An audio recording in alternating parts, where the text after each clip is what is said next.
So excited. The smiles that I see. Hello, hello! Hello, hello!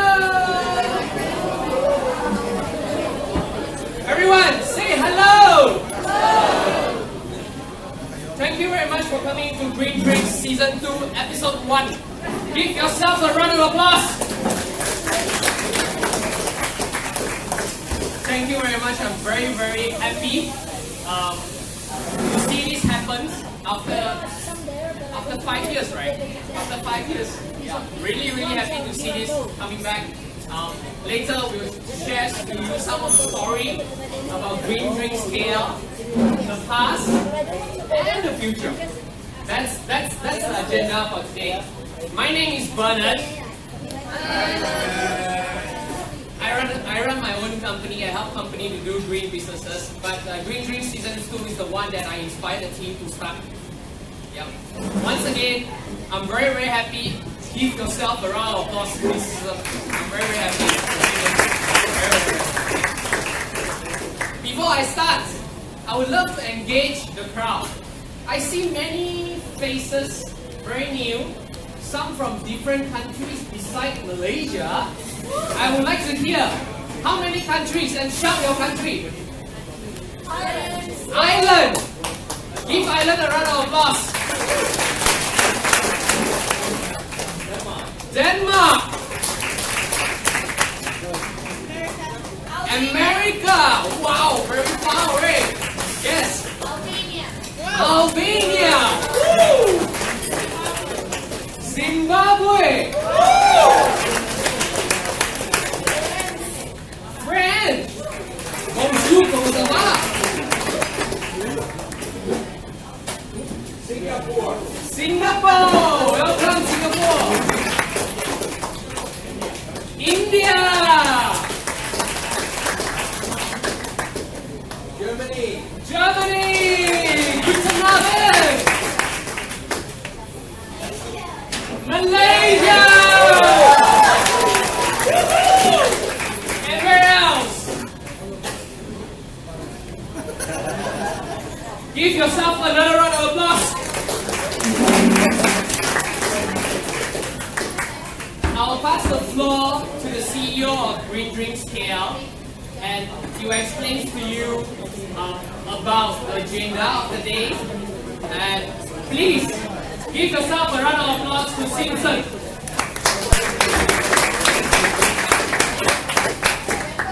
Okay, right. I'm Simpson Tan, and yeah, okay. Before I started, I talk about the agenda. Okay, sorry. Before I talk about the agenda, just let me give you, how we started. So, one day I actually saw a post by Khairun, okay, on Facebook. So what happened is he asked, we are going to bring in Green Drinks Season 2. So, any volunteers? So from there, I'm one of the person who just comment that, okay, I'm going to help, but never have I expected that I will be one of the formality team. So yeah, that's how it came to be. Alright, so okay, I'm going to let you know about the agenda of the day. So at first, we are going to have a speech by the owner of the brewery factory itself, Mr. McCoy. Okay. And afterwards, we are going to have our main agenda, main thing, which is a panel session by our three former founders, the original founders of Green Drinks back in 2008 or 2009. Alright? So each of the panel will actually give a short presentation, and afterwards we are going to have a Q&A session. So any questions, just ask. Our past experience is you don't even need to raise your hand, just shout it out. Okay. Alright, so that's how it goes. So around 9 something, we are going to have we are going to end at that time. We will actually have a dinner surprise to you guys. So right, and afterwards we are going to have photo shoot session, and just afterwards you'll be just like ending and just free and easy. Never coming, just talk to someone. Okay, talk to each other about yourself. Yeah, that's how it goes. Alright, I'm going to pass the floor back to Bernard. Well, give a round of applause, big one, a very warm round of applause to Simpson. Simpson is the one that runs this event. My job is just to do the inspirational things. I just came back from Bangkok at 2 p.m. just now. I don't run this thing. It's him that inspired the bigger team to run this event. Once again, please give Simpson a big round of applause. Next, please welcome Mr. Michael, the owner of the Gravy Factory. Welcome everybody. How's everybody doing? I am stunned. Bernard told me that we were expecting interest from about 50 people, and I was thinking, 20 to 30 people are going to show up, and this place is packed. This is amazing. Way beyond our expectations. It's an honor for us to host you. I hope this is the beginning of a long and a wonderful relationship with everyone. It's a great place to meet people, great place to come together with like-minded people and network. So, hope you enjoy the food. Hope the service is okay. We weren't, this is our main voyage.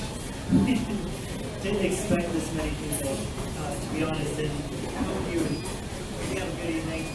If there's a straw in your drink and there isn't supposed to be, it's because we're running on muscle memory, and we were briefed on that. Straws upon request only, and it matters. And so apologies for anything that. I myself have been in a relationship for about 2.5 years, and I couldn't imagine a better place. And we're on I feel like we're on a journey. We may have come from places that began adapting, renewable and recycling and this vision for, conservation slightly before. But somebody always comes first. And so it takes time, and it takes each and every one of us to take those steps. So it's an honor to be on this journey with all of you, and I've met quite a few of you who have told me what you're interested in. I'm fascinated by those things. So I really hope that we continue making progress. And in 10 years from now, we'll look back on this and we'll say, well, this is where we started, and these are the things we talked about then, and we're in continuous evolution. What we talked about today is going to see things, in many ways, in the future, and because we're in a progressive movement. Progressive movements aren't about, fixed doctrines or dogmas. They're about making changes that come to us, and we learn from the best. And that's what we do. All right. Thank you again. Thank you. I want to tell a story. The inspirationals that I wanted to start Green Drinks season 2, it was unintentionally. One day it came out into my dreams. I should start it back, And 3 months back, when I first wanted this to happen, we've been searching around the venue, and we've been hit into a lot of nails, a lot of problems. Majority of them is people issues, some technical issues.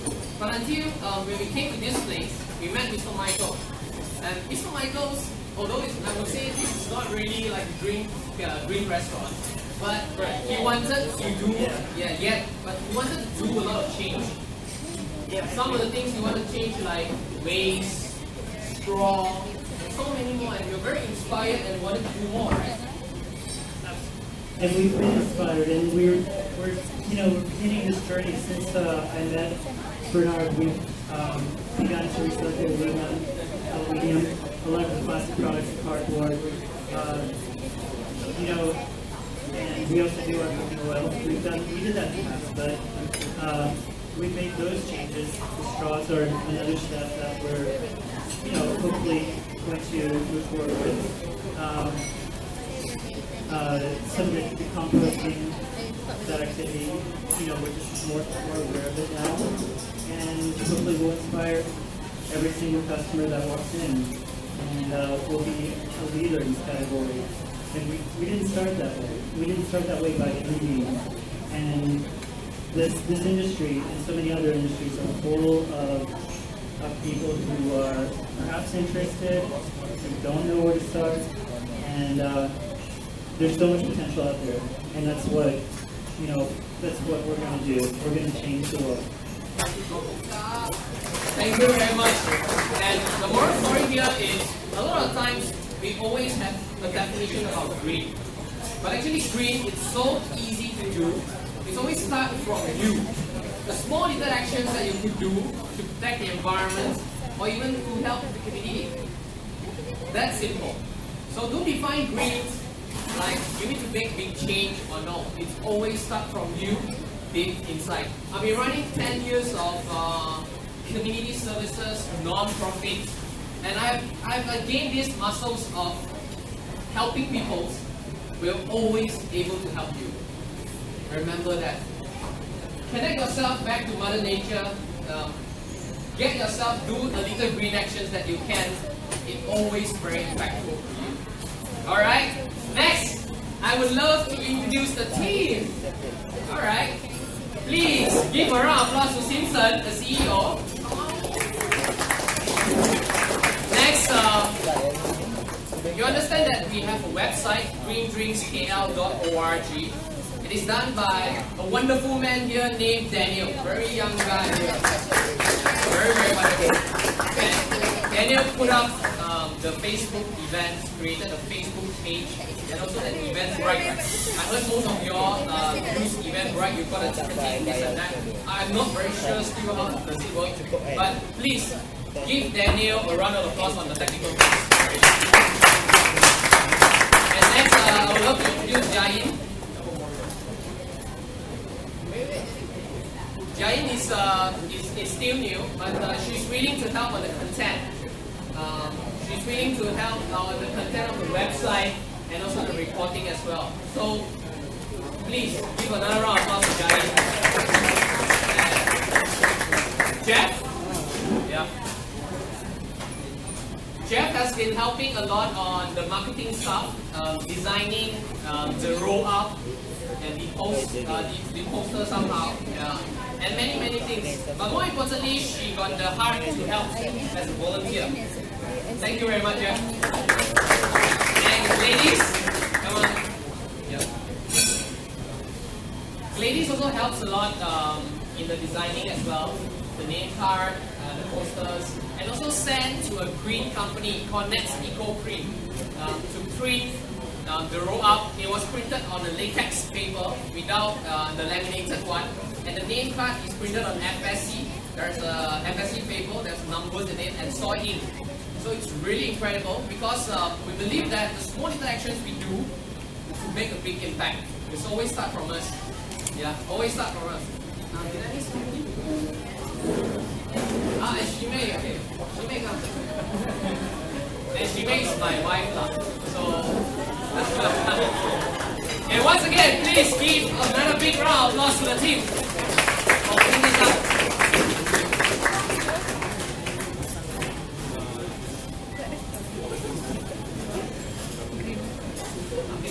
Okay. Sorry, I did not read the agenda because of my schedule. I just came back, And the next sessions will be our main agenda today, which is the introductions of the founders of Green Drinks KL. I would love you all to give a big round of applause to these three founders. The first one, Miss Khairun. I'll let them to do the introductions themselves. And second, Mr. Steve McCoy. And lastly, the most respected comrade, my sifu, Mr. Matthias Gelber.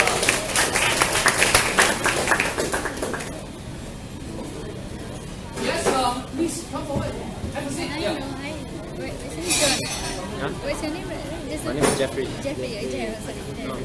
Which company you are? I'm a master student. Oh, you're a Yeah, master still student. So studying. this is like an organization? Yeah, it's an NGO. Yeah, NGO. something like NGO. But it's an unofficial networking where people with the same mindset towards green can meet together. USM. No, actually they have one campus here. Masters for coursework base, not the research one. Research one will be in the main campus in Malaysia. Actually, we are students Oh, from UC Malaya. oh, you have? Okay, wow. What course are you taking? Masters in Sustainable Development Practice. Really? You? Oh, Yeah. How long have you been in this NGO? Oh, actually it's my first time joining. Simpson, I pass the floor. Same here. Okay. Okay. This is the season where they have any. Season 1 is 5 years ago.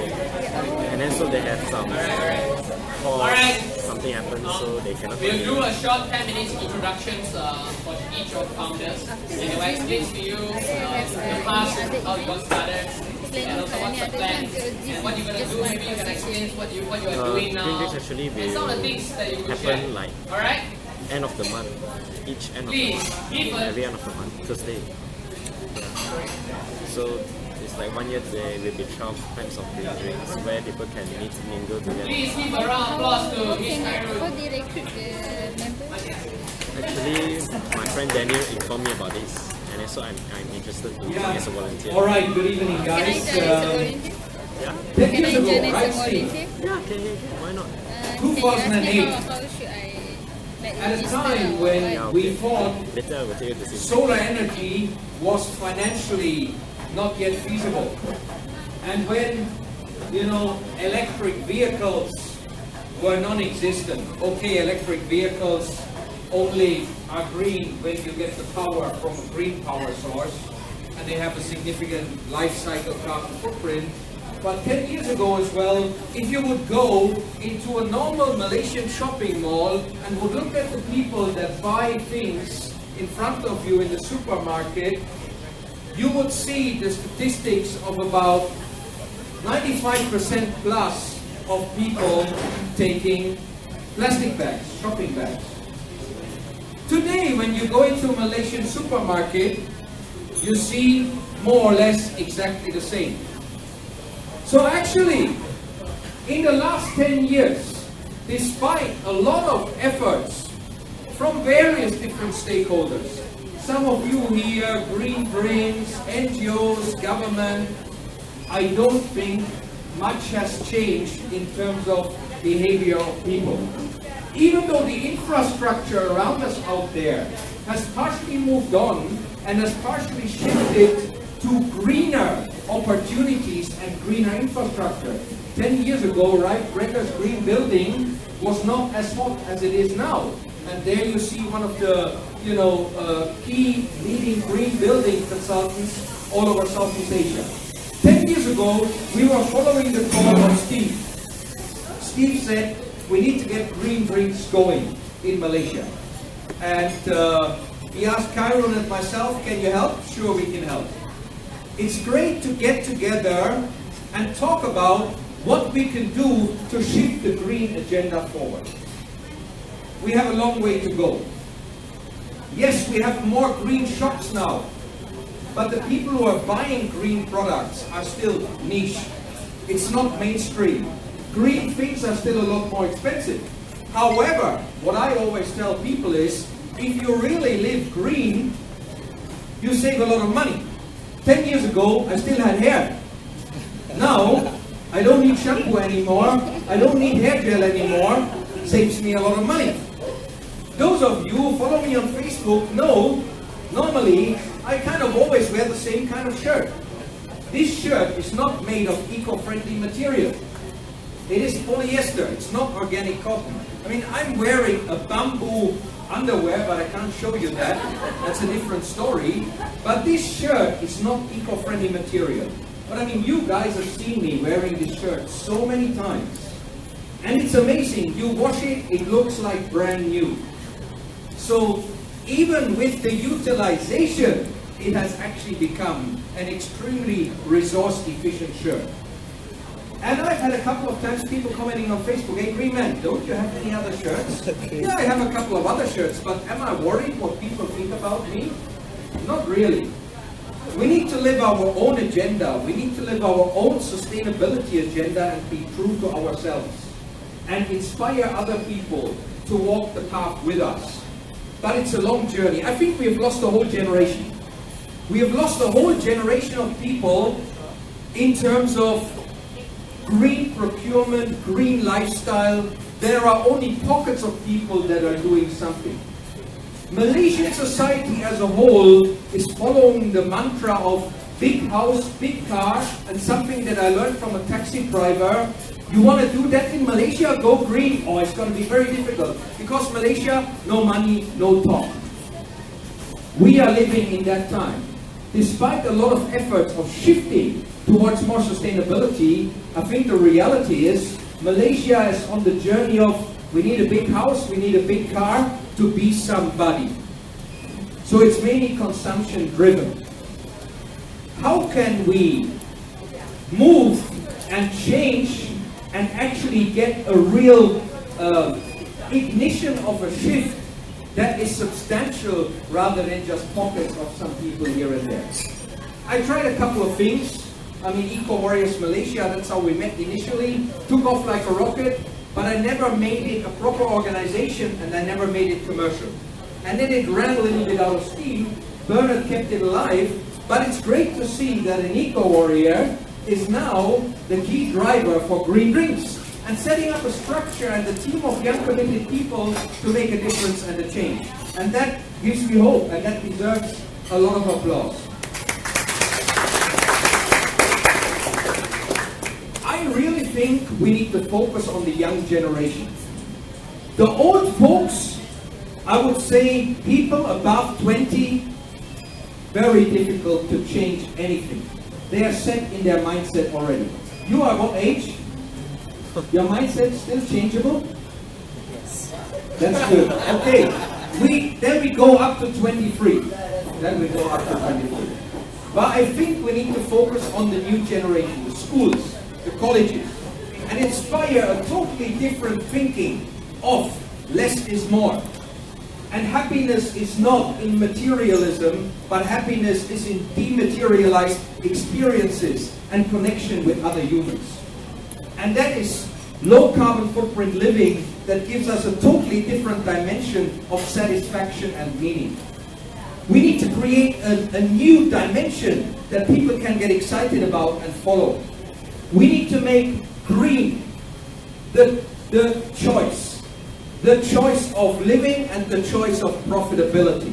Unfortunately, we have a financial system around us that is often the source of the destruction, that rewards the chopping of the trees and selling them rather than the preservation. We have to live with that system as it is. Maybe it changes in 100 years' time, but maybe it's already too late in 100 years' time, because the late Stephen Hawking, before he passed away 1.5 weeks ago, his major shift of message last year was, he changed his prediction about humanity's time on this planet from 1,000 years to 100 years. He mentioned 4 different things: climate change, overpopulation, asteroid strike potentially, or epidemics. I'm a dad now, only happened recently. In those days I was still a convinced bachelor.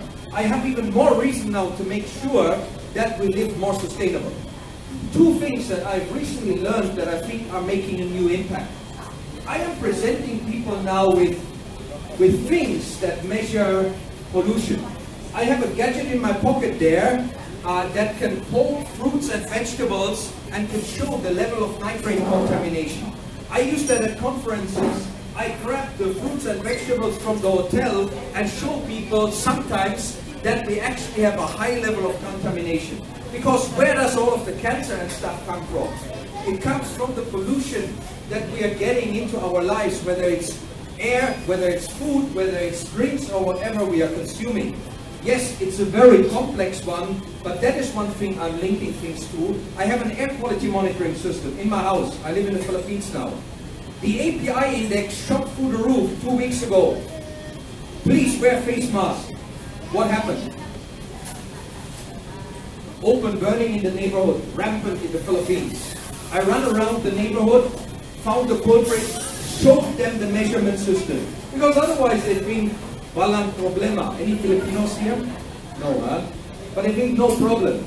So I'm going more and more into showing people facts and figures. And one thing that I'm getting involved in now, because I think we need to work with the financial systems as well, I'm getting involved in a blockchain project where we are going to use small carbon credits, like we're doing a pilot project in a Malaysian school where the kids can actually use their electricity bill and register it, verify it, and we convert that into carbon credits and then into tokens, gamify it. Use some of the things that drives the masses now, the young people, to push them towards a different perspective. So I would like to propose, whatever we do, I mean, we're here to talk, to network and stuff like that, but at the same time, strategically, I think we need to hit people hard with some facts and figures, like pollution in our food, in our air. We need to inspire people with the opportunities that come with a sustainable lifestyle and a different level of meaning and happiness. And we need to use some of the radical new technologies that are out there to deliver commercially attractive and financially rewarding greening of the economy. Sikit-sikit, lama-lama jadi bukit. No more hangat-hangat tahi ayam. Thank you. Thank you very much, Matthias. Give Matthias another round of applause. Next, please welcome Khairun. Give us a round of applause to Khairun. Hi everyone, I'm absolutely blown away by the crowd and I'm so inspired to see the turnout tonight. We hear a lot about young people, right? About how they're the future, about how, young people today are the ones who are starting the conflict for what's coming next. We have to adapt and we have to mitigate. And 10 years ago, that token young person was me. And so tonight what I wanted to do 10 years on was to share with you how the last 10 years have been. And tell you how being inspired, being part of this movement has absolutely changed my life. And hopefully will continue to inspire a lot more people to be part of this revolution, which I think everybody should be part of.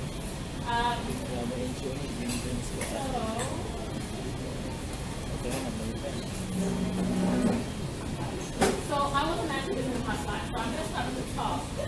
And that's me at the UNFCCC in 2009 with other young people at the UN, campaigning and negotiations. So we used to dress up as all sorts of polar bears and penguins to stand on the street. We lobbied for leaders as Professor Nisa, who wrote the Stern Economic Review.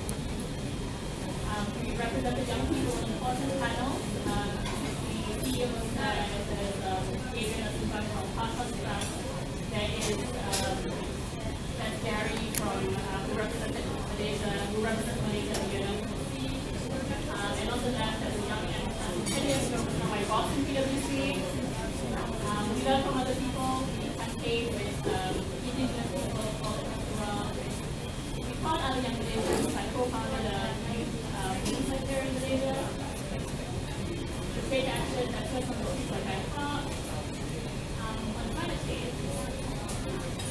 And this work led me to meet some very important people in my life who would want to change my life, and that's who Steve and Matthias.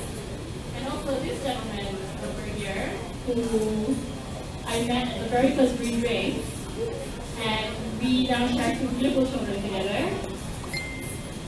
And a few years after that, I launched my own zero-waste social enterprise startup called the Recovery Center. And we won a bunch of grants. We worked with some really cool people that crossed US from grounded bank. Lobbied for leadership support. Managing was launched a year later. Just so we could continue to support young people with special needs. So I can have autistic or ways to environmental. And then I won a scholarship with my master's and moved to the incredible Goodlove College in Bloomsbury in central London with a community of 700 other school press, 40 of whom had families. all of them were admitted, not just on academic merit, but also on social capital. So And what we got course some are you really guys cool already things like taking? baptizing and balls, and enjoy concerts with college balls at Royal Studying Hall. building surveyor. We have barbecues and Building birthdays. surveyor. You haven't heard of it? Quality surveyor. It's a different. Square. It's a different. It's not recognized by Scotland. much study about. We study about facilities management, building maintenance. And I even managed to do The inspection, inspection dilapidation. So that course, We were sad to basically leave, a doctor so to we ended up by taking the long way home. We backpacked it's from as simple London as to last we month. is a doctor to the building. We inspect the building, something like that. But we also manage the building. We involve in the process, post-construction of the building, how to maintain the building. At home. Okay, okay. So we arrived sometime It's a bit clear right now. late, early September. Because people usually take it like And as 10 years on, SQS, all grown up. advisory conference, but Now, actually and CS already established in my 20 years in Malaysia, but Still with still, you. still receive It's like a little bit cold subject, is it? It's still a cold subject. It's not a hot topic. Eh? still people still didn't but Didn't aware of it. What is PS? Every time I see people QS, this QS. APS, what is PS? Please, round of applause to Khairun for inspiring stories. Really. Next.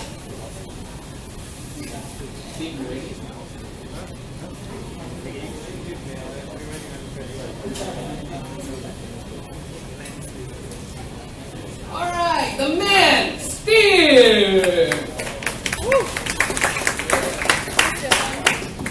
Bernard, if you ever need another job, game show host, you're the man. Hi everybody. I started going to green drinks in the 1990s in London. Yeah, I'm really old. Green drinks started in 1989 in London, and I can't remember exactly which year I started. I started going because I heard that the girls were really hot, so I went to check it out, and I wasn't disappointed. When I came to Malaysia, I went to Zoom, and the girls were really hot, but I couldn't talk to any of them. So I thought I better start green drinks. I can be as shallow as the next person. But definitely part of the relationship aspect of what we do, we try and give you some content, we try and figure things out, but really the relationship aspect is as important. I met Khairun actually at Top 14 in Poland. She was this dynamic group of people, Melody and fantastic, this fantastic time at Justice Youth Network. I was so impressed. We've been friends for a long time.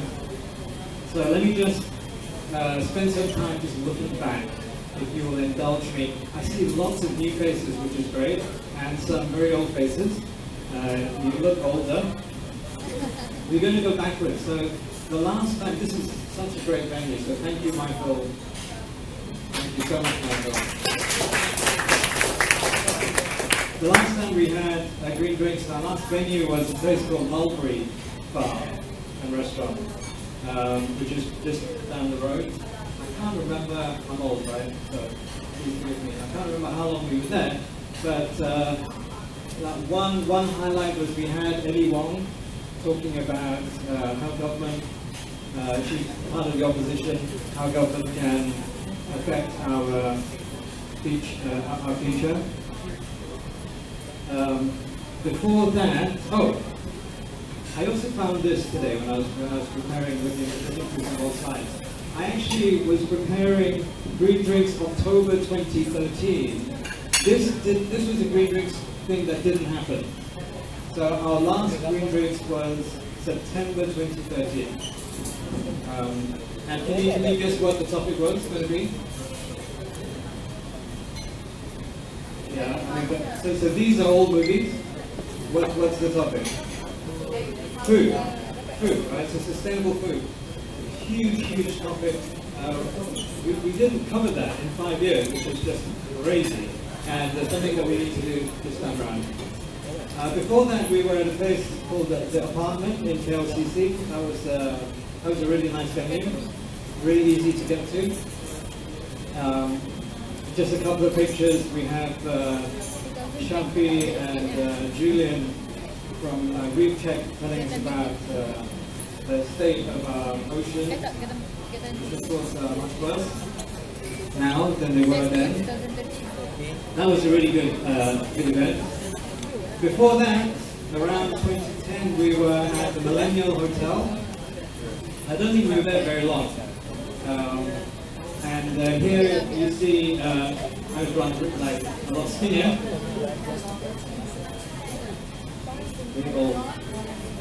And up there was, you can't really see, but that's the CEO of Tananga, TMB.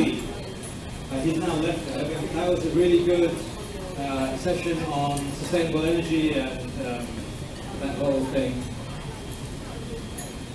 And this is where we started. A place called Palette. Do you know Palette on Jalan Masui near No Black Tie? It doesn't exist anymore. So KL is much poorer for it for not being there. So this is like really our spiritual home. In fact, we were there twice. We started there and then we moved to the Millennial Hotel and then I think we moved back. I don't think there was any other venue. Was there? Can you think? I can't remember.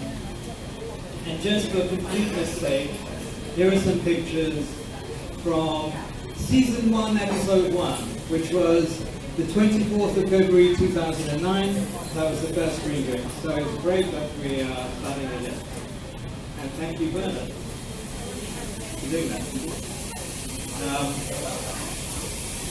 We were a lot younger.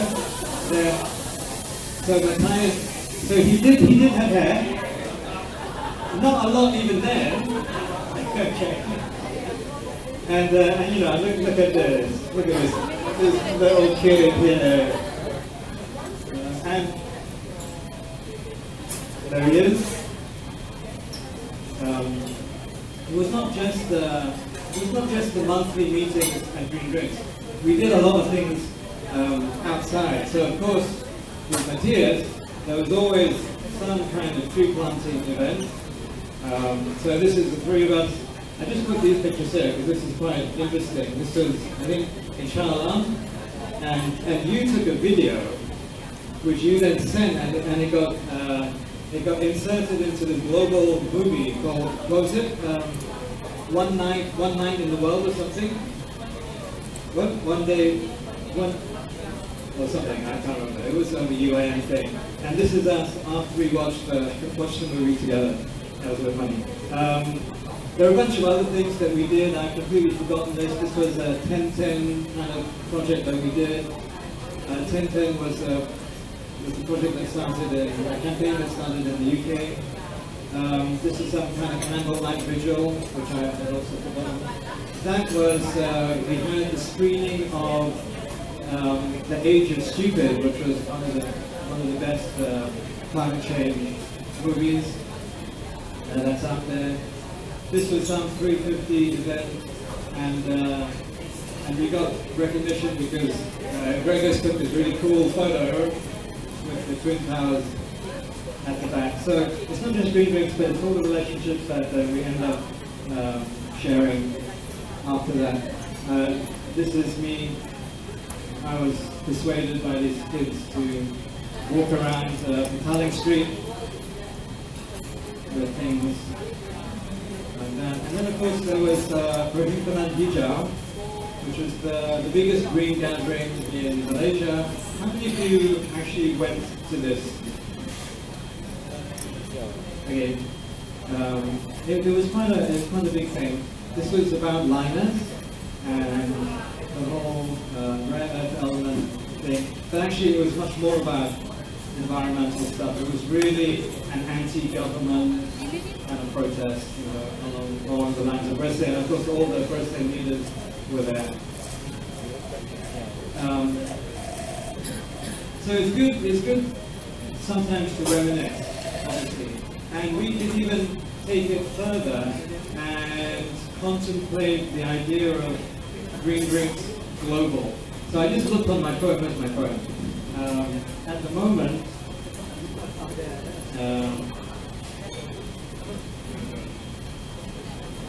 the moment, there are 566 green drinks groups in the world. This month, there are new additions in Lee Valley, Pennsylvania, West Virginia, Phoenix, Arizona, Obidos in Portugal, etc., etc. So one of the things that you can do is go to the website greendrinks.org if you're on holiday, and then you can see if you're at a place where there's a green drinks group, go meet some people and have a good time.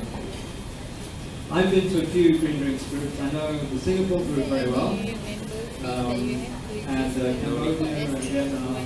No need, no fees, nothing. So it's we about could your contribution, that's all. kind of contemplate who we are in relation to this global movement of green drinks. People interested in these issues. Green environmental engineering. We could also extend it But it's from the further same. back For and instance, think about for the uni, history of the environmental movement. So I just got this book, Silent Spring, written by Rachel Carson in the 1960s, which was supposed to have, well, people think that that's really the beginning of the modern environmental movement. We could even go further back than that, to Emerson and Thoreau, for example, and see ourselves looking back as part of this long, continuous, fundamental what's called excellent. history. We could go there. Yeah. So- Structural steel design, reinforced concrete design. That's kind of looking back, and it's a bit of a sentimental journey. But which of the people know, right? For you guys, As which we of look the forward, No, we didn't put we also want to maybe put sentimentality away how it works. and get real. So when are you graduating? I'm I'm not sure what it is, right? When I talk about these things, I tend to use adult language, so let me apologize for when that starts to All the happen. best. I have questions to ask you that later on. Oh, okay.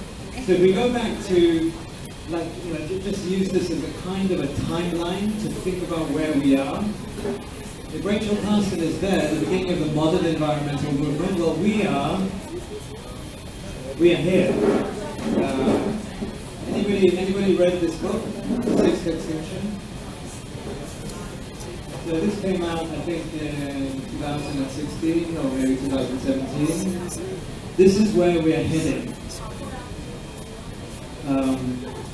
And in the last 5 years, I've really tried to get my head around the fact that we've been so aware and we've had spent so much energy and time and effort from the 1960s, actually beforehand, but let's just go from the 1960s. We've just been going for like 10 years.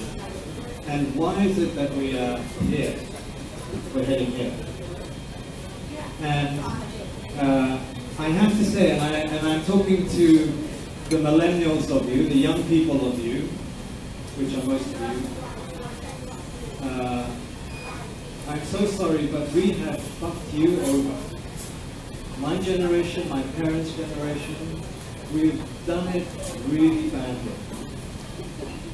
I try and speak to young people as much as I can, and one of the things that I often try and explain is that you are the most important generation in the history of the planet. The reason is because we're heading to this extinction event. There is an end game, and that end game is coming soon. And by the time you have children, or by the time your children grow up, by the time they get to a position to do anything about it, it's going to be too late. You are it. You are it. You are the most important generation in the history of the planet. Not because that you are so special, but because the previous generation has really fucked things up. Sorry if that's been rude, but I mean, that is just the way it is. Okay? also makes you the most interesting generation in the history of the world, because you get to do everything. Let me just play you this amazing bit of film, because it's just an amazing bit of film. There is commentary, but you don't need it. I'll put the microphone, and what you want to do is just keep your eye on that person. Okay, you will like this.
I mean, that was just a great race, isn't it?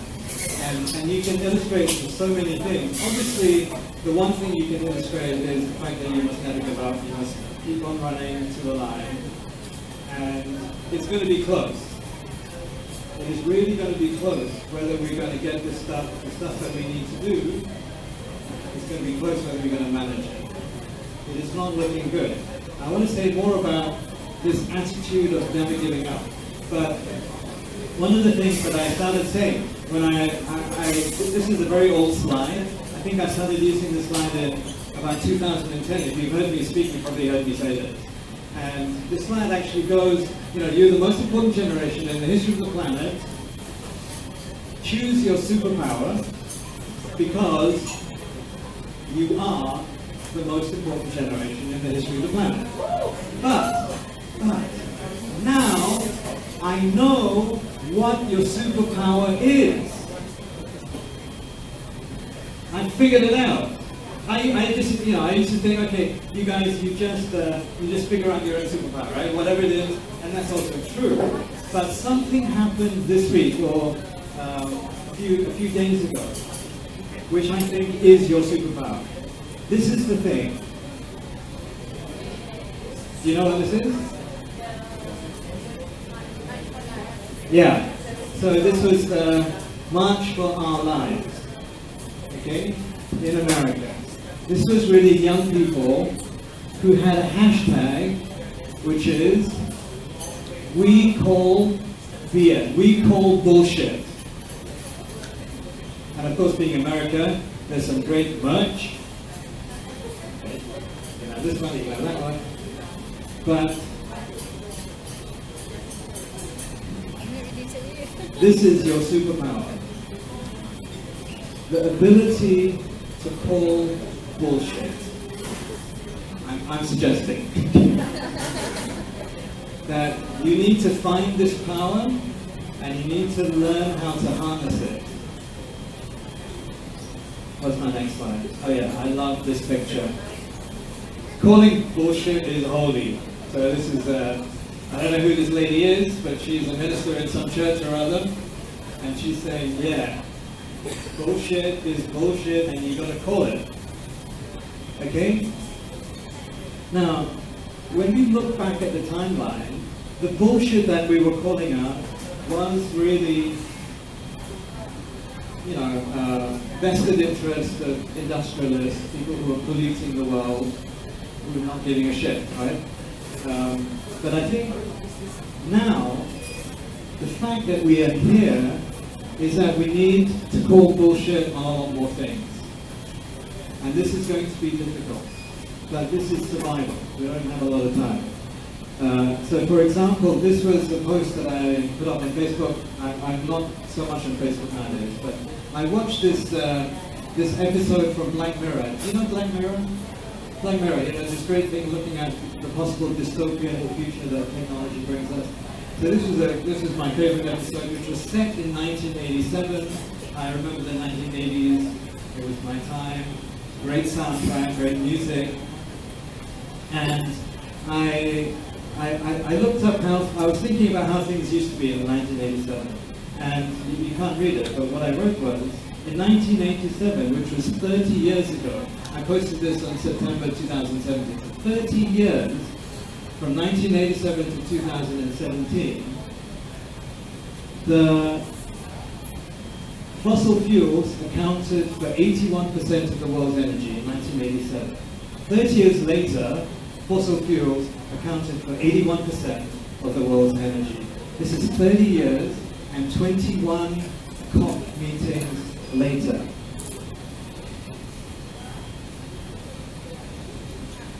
We've got to call bullshit when it's bullshit. Now, how many COP meetings do we need in order to get this right? So if you think about what is the force that will most likely determine the future, what would you say? Interactive. What would you say? Think of a word. What is the force that will most likely determine the future? Time. Huh? Time. Time? Conscience? Courage? Okay. I'm going to suggest, I mean, those are all, there's no right or wrong answer, right, to this, but I'm going to suggest that inertia is the biggest force. Okay. Because we tend to do, and this is in your own life, right? We want to lose weight, it's so bloody difficult.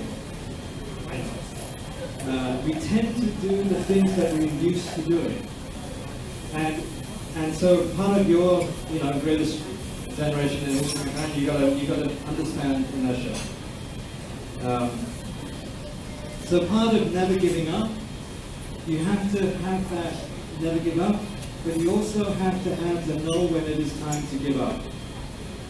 Right? We have to hold these two things in tension. And sometimes the attitude, I will never give up, I gotta keep running, I'm gonna keep going to the line, will keep you doing things that are just not gonna work. And a lot of people will say there's no alternative. There's no alternative to climate change negotiations, to which I suggest you've got to stay as bullshit. Because it's not getting us anywhere. Just a quote, I can't remember who said this, the success of a thing is determined by the quality of the idea and the amount of commitment dedicated to its execution. You can have all the dedication in the world, you can keep on going, you can have all the courage that you need in the world, but if your idea is crap, it's still going to be crap. Okay? So, the idea of calling it bullshit. Our education system doesn't help us because we've been told that the answer is at the back of your textbook. Don't look, don't copy. Textbooks are written by the people who have got us into this situation. Right? Some sectors are really bad. Economics is awful. Some sectors are better, but we need to change everything. We've been taught that this is a really good way to think. Do you know, anybody know where this is? What this place is? I'm nearly finished, I know I'm very long. Does anybody know where this place is? This is the Oxford Union. So this is where you learn how to debate. And debating is this way of being critically analytical. And this is how you argue about things. And I want to say, we need to call this bullshit. Because the thing about debating is that you're not really listening to the other person, you're just trying to win. This is a binary approach, right? So some people call this, you approach it from a position of scarcity. If you win, the other person has to lose. The other person wins, then you lose. right? And we need to learn how to think and approach things from a position of abundance. Right? It is not a win-lose situation, because everybody will lose. And this is going to be very difficult to change. Just an example, I was not at the pre-human jump. I did not get the t-shirt. I do not have the memories, because I called it bullshit. And you can ask me about this later if you want. Last thing,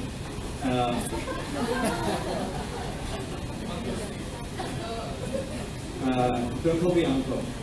So what I mean by this is, when you're an adult, and I know this is very difficult for Asians, is that you have got to grow the fuck up. Okay?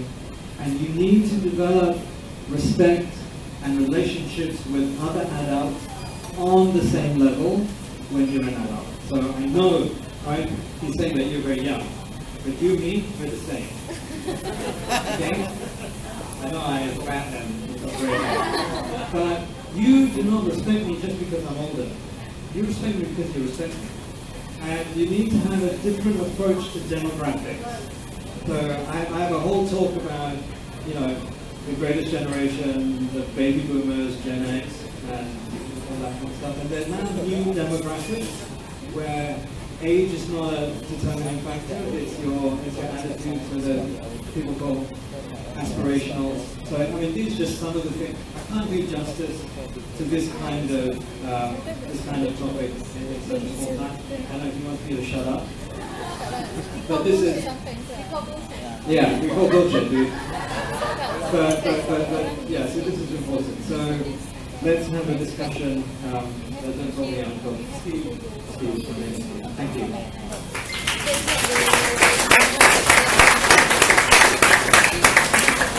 Thank you, Steve! Wait, one more thing talking about this young man. Daniel don't base in KL. He based in Kampar.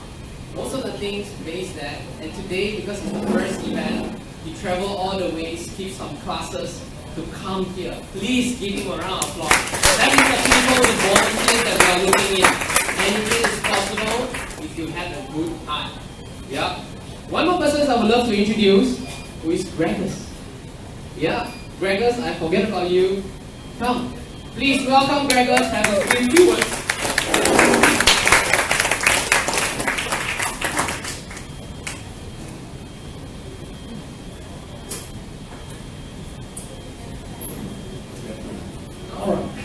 Okay, thanks, brother. Yeah, sure. Yeah, it's true. I've been, as you saw from the photos, I think I was at the first 3 drinks, and have been, I think I'm in the club of people who really enjoy green drinks, and we have felt for a few years now that there was like a missing piece in our lives. So therefore we're very happy that Green Drinks has been restarted, season 2. And yeah, we would love to take part in the volunteering and some of the speaking engagements and so on. So yeah, so I'm just yeah, a green person at heart, and I think we definitely, we need urgent action to go green and also get beyond this room. I mean, preaching to the converted, it doesn't really help. We need to reach out. I think with social media and so on, we can hopefully get that. So, looking forward to season 2. Thank you very much. Thank you, Gregors. I know him because of the condo recycling system. Yeah, with Eco Warriors, and I think you have been helping a lot in the green community, and we are still stay engaged. Really. Just want to thank you for all the hard work, and please give Gregors another round of applause. All right, the next person is the forward, I believe. Yeah, it's the future, the young people. Please give another round of applause to Mr. Simpson. Hi everyone. Okay. I don't have the experience as all of them. But maybe right now I'm actually standing at the position of Khairun 10 years back. So yeah, this is the first step. Right. So I do not have anything to share, but just maybe I actually joined Green Drinks like around 2010. Okay, from around that time. So that time, what actually interests me really a lot is seeing all these people from different backgrounds sitting together and just probably start anything, right? And one of the things which actually interests me a lot is Vegas. If you Google his name, you can actually see his an article in the Star saying, talking about him riding a bicycle in KL back and forth to work. So it was electric bicycle. So yeah, I am actually into engineering. My background is engineering. So I look at it and I was like mesmerized. It's like, what else can Green Drinks bring to the people? So that's why when Bernard actually asked who wants to volunteer to bring in season 2. So I was like, okay, why not? And well, I hope that Green Drinks will be a platform for all the people from different backgrounds, no matter who we are. It's like, this is the platform where we can just share anything. Okay. Right, so that's all Green Drinks. Maybe I'll talk about the future. Okay, so technically Green Drinks is organized by committee. So we are all volunteers, including the speakers of the outside as well. Alright? And currently what we want to do is, as Steve mentioned, the young people are the most important generation in the history. Right now. So, well, we do want to tackle teenagers or maybe university students especially. So if you are a university student, Mr. Michael, he has actually left, but he has actually gave a 15% discount to all the students. So you just show your the student ID and you can get 15% discount for your food and drinks. Okay. Just to mention that we are volunteers, so we do hope that more people can actually join us and help us out. If you are actually not based in KL, maybe like Daniel, he's actually from Kampar. Jeffrey, he came all the way from Ipoh, right? So if you guys are very far away, you can actually not just be a volunteer here. So you want to organize anywhere. Or maybe your site, your area, let's say Ipoh. Jeffrey, maybe you can organize one? Okay. Alright. So you can actually let us know. We can actually let you, share with you what kind of things we might need to prepare. But Green Drinks technically is a very basic thing. 2 people sitting down in a restaurant or wherever it is, just have a chat about green things, invite your friends, that's it. That's simple. Okay? So yeah, if you guys want to have any advice or something, just drop us an email or whatever. And last but not least, we have 2 platforms which are, I believe most of you know Green Drinks from Facebook. So we have Facebook group and Facebook page and and at the same time we have a website which is www.greendrinkskl.org. The official Green Drinks website is greendrinks.org. Or you just add a KL. Do check it out from time to time. And Green Drinks is not just once only. It's actually to be held every single month. So our plan is to have it on every single last Thursday of each month. We just check because this one is the starting point. And we will be just 7:30 is the official start time, but 7 we hope that like in other countries, to perform I don't know, registration. maybe you have to ask. And one more is we hope that you guys can actually register yourself in Eventbrite.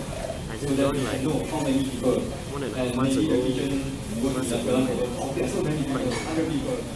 Okay, so yeah, that's about it. So yep, I will pass the floor back to Bernard. Thank you very much. Thank you very much, Simpson. Well done. Alright, now is the sessions for Q&A. Alright, please welcome the 3 panelists. back to the positions.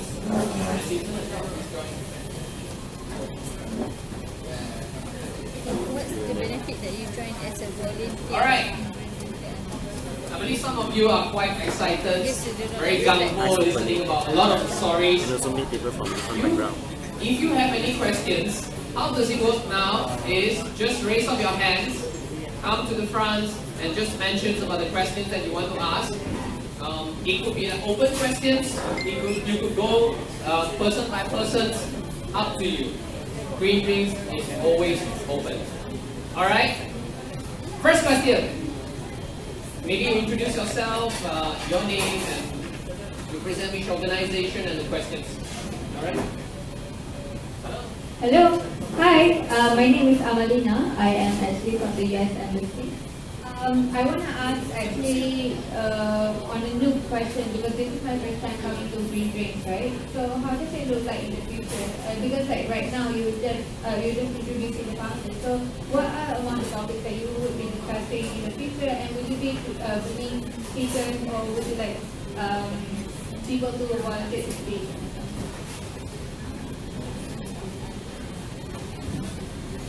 In the website greendrinkskl.org, we have a recommendation tab to be a speaker. Yeah, to be a speaker. I think a lot of some of you actually registered to be a speaker, which is good. Which is good. But how it gonna go? We have not discussed it. Yeah, we have not discussed it. But the plan for the young ones is. Let's make it as open as possible. Yeah, don't focus maybe just on the problems of energy or maybe non-profits or maybe a governance issue or so forth. I think let's make it as open as possible. A good mixture of people come together is always the goal. It's always the purpose that we want to create. Topics comes later. Yeah, topic comes later. Next questions? Yes. Hi, I'm an environmental journalist and I'm Irish and I'm here all the time. Love Malaysia. I'd like to ask each of you, what do you think is your major priority right now? If I say to you, what do you need to do tomorrow? What's the thing that's most important? Thank you, and your name? Annette.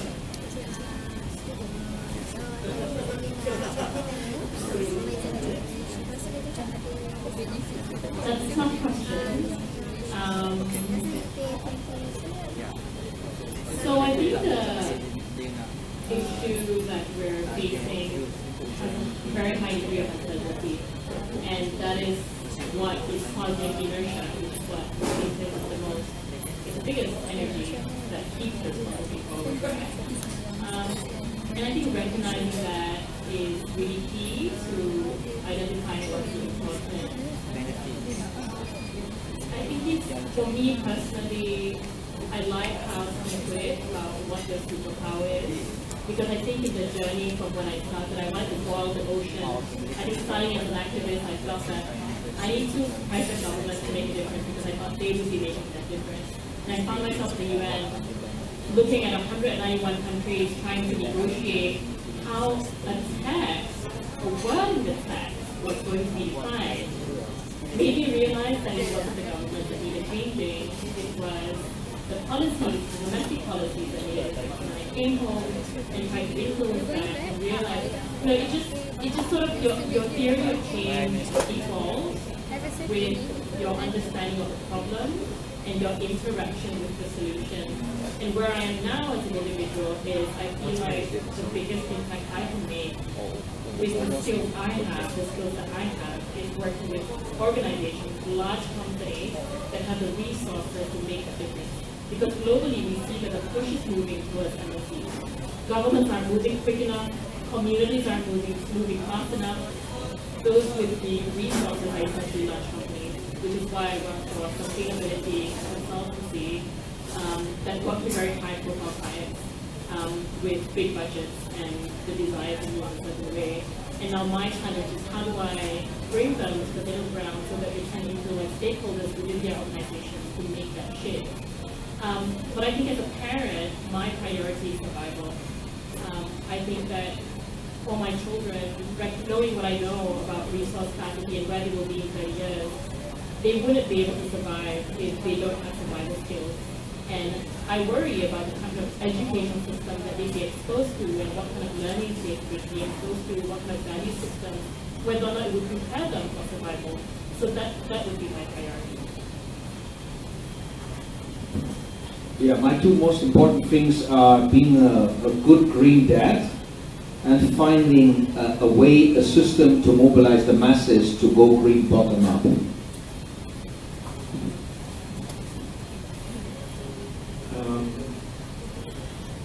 Okay, this may sound really weird. Just go with me for a bit. I think one of the things that we need to do, or try and do now, is we're basically in a period of transition. We're a period in transition from what has come before and to where we need to go.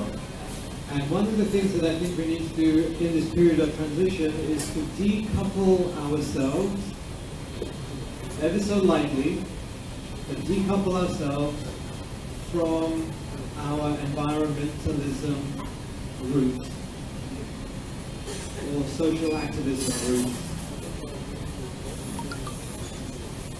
Because although sustainability, I now see a clear difference between environmentalism and sustainability. Sustainability grew out of environmentalism, and there is still an overlap, but there are many things, there are many instincts that we have as environmentalists that actually are working against us when we're trying to create a more sustainable world. For example, the polluter pays principle worked really well in the 1960s with racial housing. It does not work any longer on a global issue. And you will agree with me as soon as I tell you that none of you, no matter, and I don't know, no matter how bad your great-grandfather was, he might have been a really bad man, none of you will accept a punitive judgment against you for what they did. Right? It just doesn't work. And so the whole idea of historical omissions, which is what we're negotiating about, is pointless. It's stupid. Who the hell is going to accept judgment on us because of what our grandfathers did? And they didn't know what they were doing. And in fact, what they were doing was not unsustainable. So there are many things that I think that we could explore in this kind of area. So decoupling the things that are part of our instincts that we need to just kind of get away from. One of the problems that hey, good. Did you see the picture of you when you were a young boy? Yeah. And CC, so there you are. These old green drinks people. Sorry. What was I saying? Keep talking. What was I going to say? Yeah, one of the biggest problems that I see with green drinks is the adjective green. We're stuck with it, right? We have to understand that the whole green thing is about doing less bad, right? The whole green building movement, is building less bad building. We've been doing this, somebody builds a building, it falls down, some people die, people protest, the government then makes building code, build less bad. Building falls down again, people die, they up the building code, less bad. Now we have green buildings which are bronze and silver and gold, and they're all less bad, right? And I think we need to get away from thinking about less bad and thinking about using legislation as a way of getting less bad, and you just have to do good. It's a different mindset. The whole, the minimalism movement? You know the minimalism movement? Yeah. It's got nothing to do with being green. It's just that this is just a cooler way to live. Right? So you're not encumbered by your stuff. It's just better. I think, I think that thinking about what is good rather than how to do less bad is just much more healthy. And I think it's easy to get traction in that way. Sorry, that was a long answer. Alright, the question was, what is your priority to wake up tomorrow? My answer would be a bit simple, but yeah.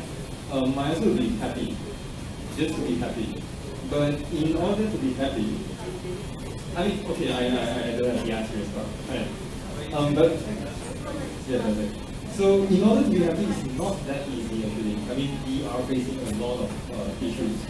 I mean, let's say you're facing pollutions when you wake up and when you're walking to work, all this.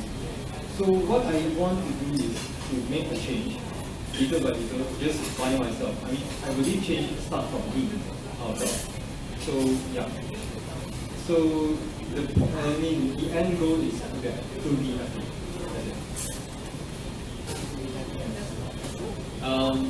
What I think is, I think all the environmental issues that we are facing, or with community issues, start from human.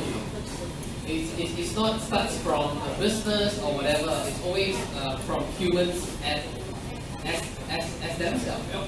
themselves. So what I want to say is, how I see it is, we all must always understand what is the purpose of life. Yeah. Every day when I wake up and I know I'm going to do something great for the community or even for my own businesses as well. I'm helping companies to do a lot of great businesses now. So, and I enjoy it. When you enjoy it, you are in the present state and you will be happy. You won't think too much about the past problems that happens in your life or even the past problems the country or the world is facing. Or even the future that you thought, oh, let the governments do it because it's a big problem, and blah blah blah. You will always come into your mind. Back to basics. Ask yourself why. Ask yourself why, and find the sense of purpose of your life. That's more important. It's not about greed and not about dreams. It's not about that. That's what I want to say. All right. Thank you very much. We answered your questions. Alright, next question. Ding ding ding ding ding. Ding ding ding ding ding. Yes, please. Introduce yourself, from where, and ask the questions. Can you come over?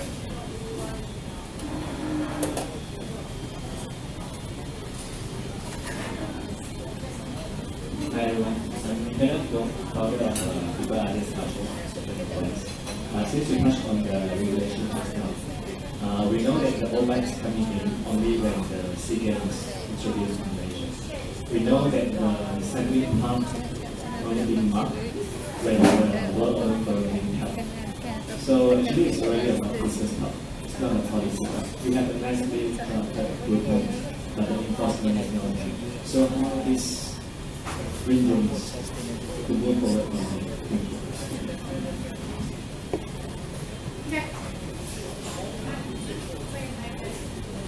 Yeah, I mean that's the $1 million question. I think if we look to government and if we look to the legislation framework, we'll be waiting a long time for anything to move. I honestly believe that a sustainable business is the best business. There's just, and this is partly what I mean by environmentalism and sustainability.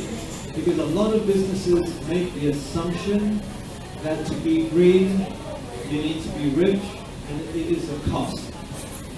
Right? It is a minus on your balance sheet.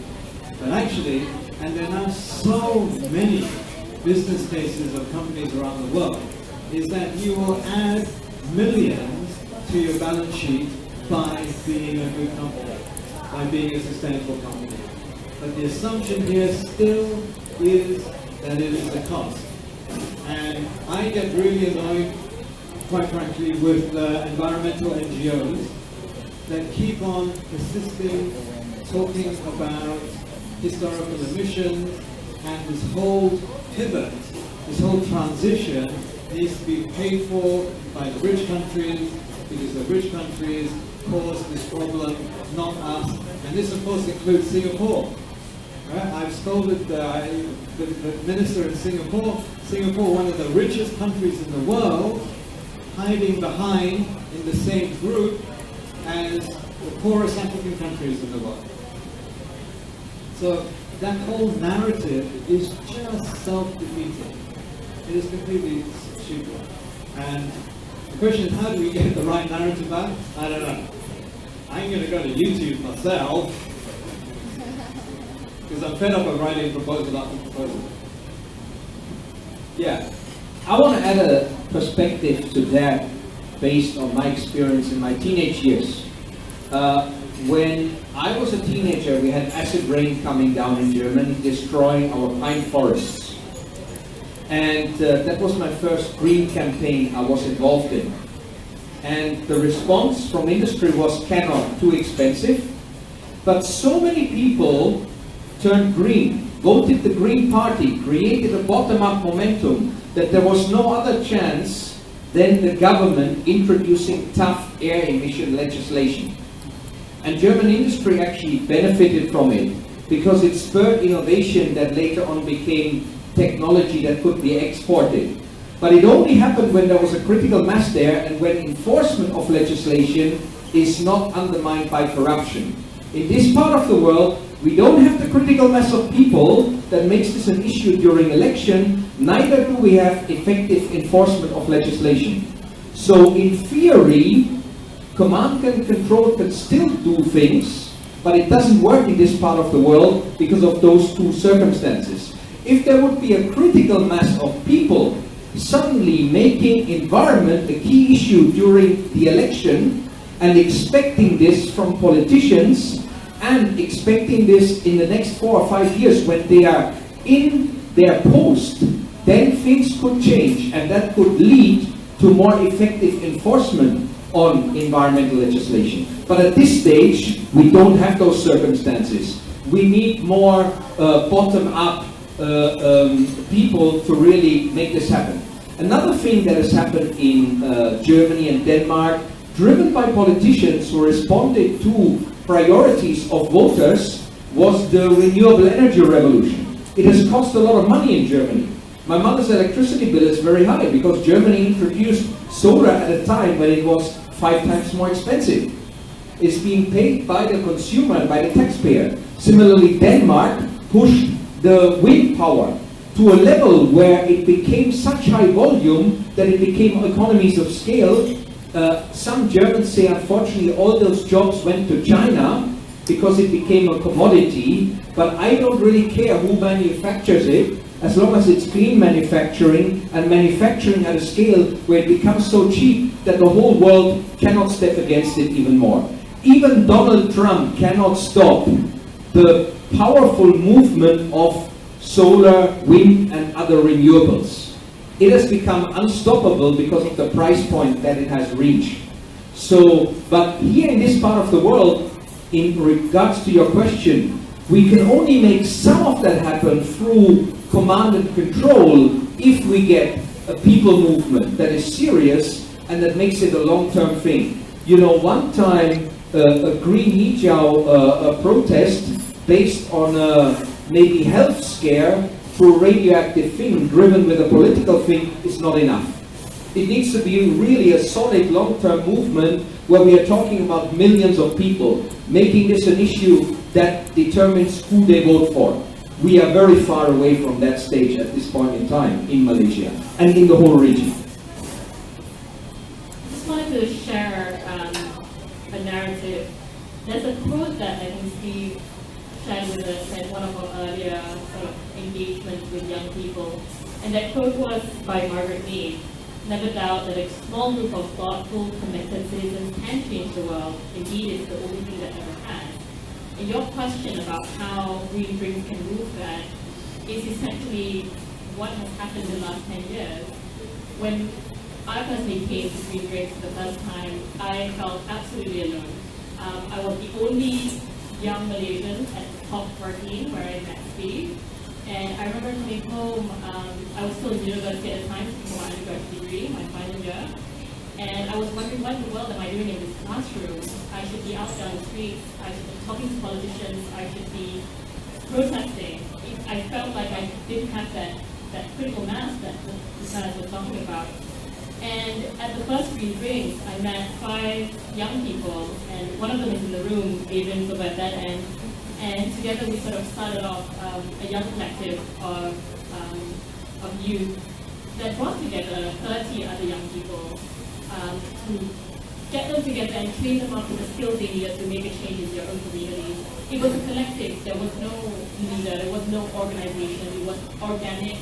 And we brought together journalists, we brought together scientists, lawyers, all types of different people who then went on to do amazing things in their own right. But we did it together. And we had that sort of critical mass, not large, but small enough, but enough to aid energy and inspiration from each other. And the following year in Copenhagen, there were 5 Malaysians that were there. And I think that has exponentially grown over the years, and today we're still a much larger group of Malaysians who are engaging policy makers, engaging lawmakers.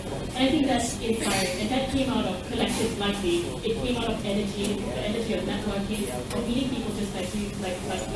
And I'm really excited to see and to speak to the people in the room about how we can synergize and move forward and create a change in the future. Yeah, I love that Margaret Lee quote, and I think it's true. But I think one of the problems that we're facing, especially in this day and age, is that activism is finding it difficult to activate against something.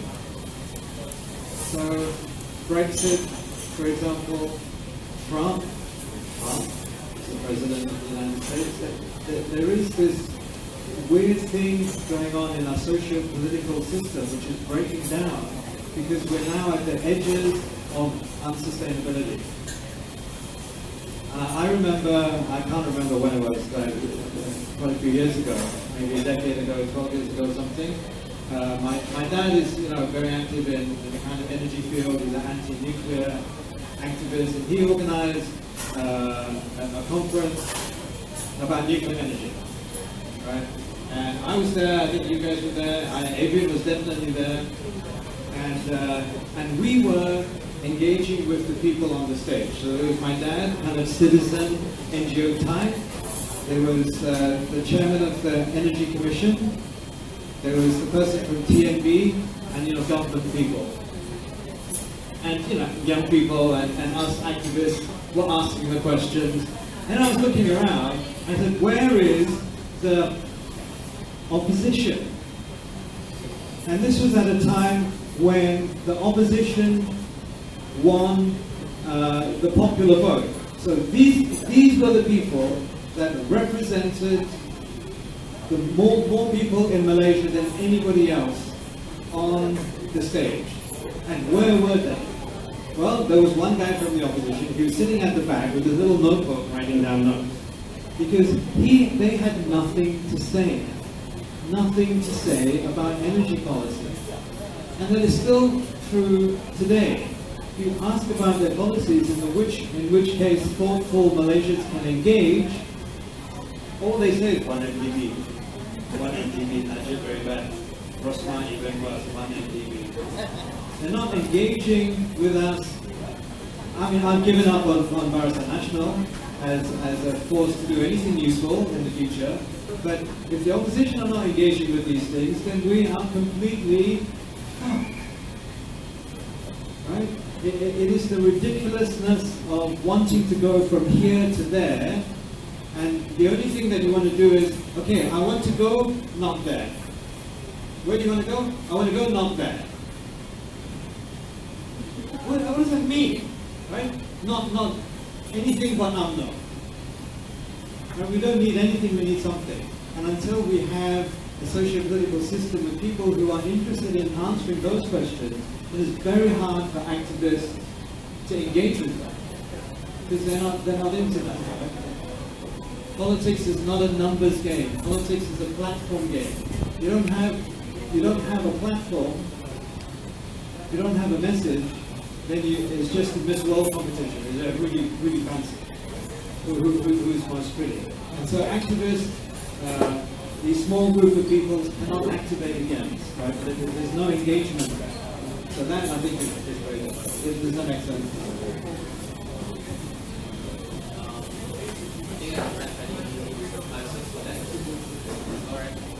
Alright. Maybe open to one more questions. Anyone? One more? Yes. One more, then we give you some surprises.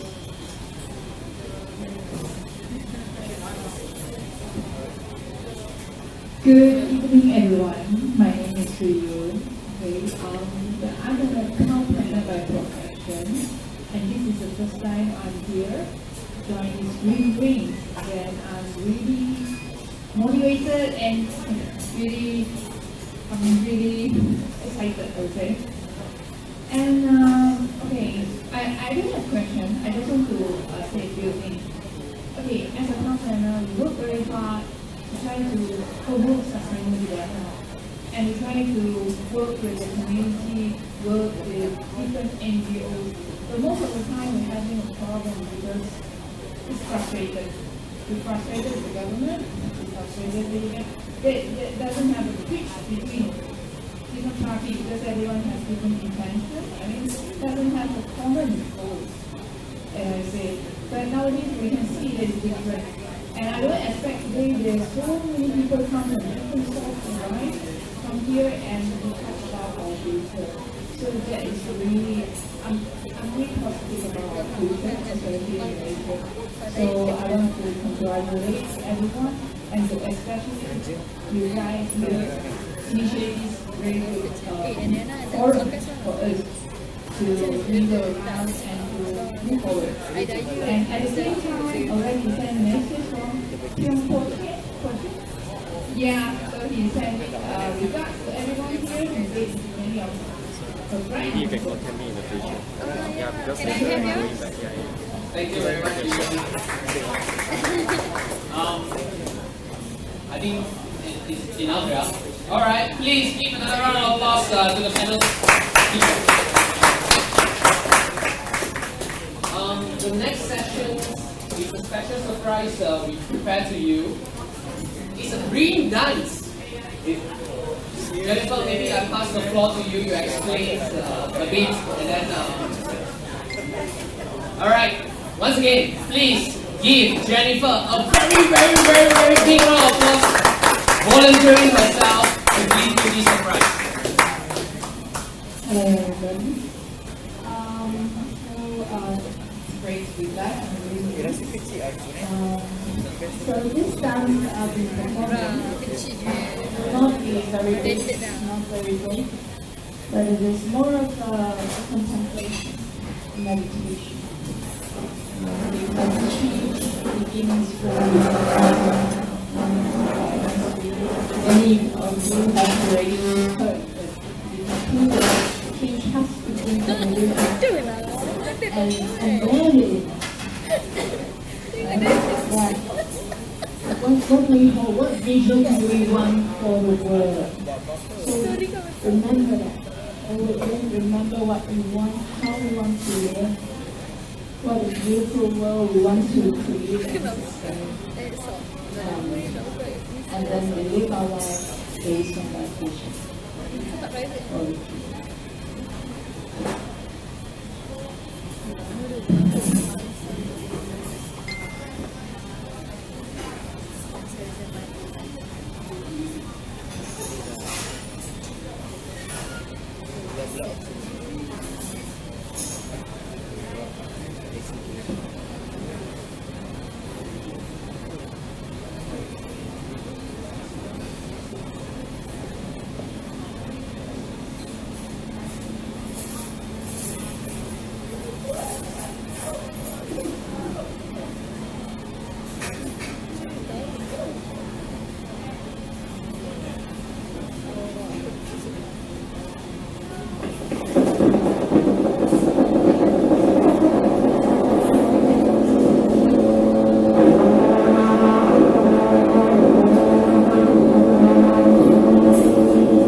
breathe and feel into your body, your heart, belly.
Thank you very much.